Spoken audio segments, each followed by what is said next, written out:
Јас, Алекса Насковски, денес ќе ви раскажам дел од книгата на Видое Подгорец Азбуки Веди. Главни ликови во таа книга се Кирил и Методи и самите почетоци на словенската писменост. Пред 1100 години во Солун живеело семејството на Лав. Тој имал жена, две машки деца и една ќерка. Еден ден помалиот син, Константин, залутал во пазарот на рогови.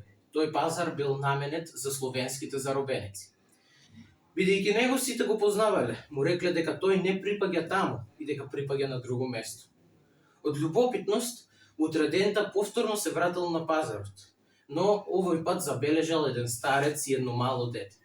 Кога се доближил до нив, ги прашал како се викаат. Старецот ништо не одговорил, но детето одговорил дека се вика Ангелари.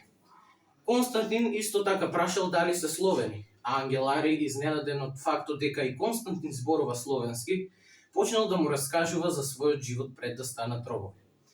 Враќајќи се дома и раскажал се на мајка си, а таа со солзи исто така раскажувала како и бил животот пред да стане жена на Лав, бидејќи таа била словенка.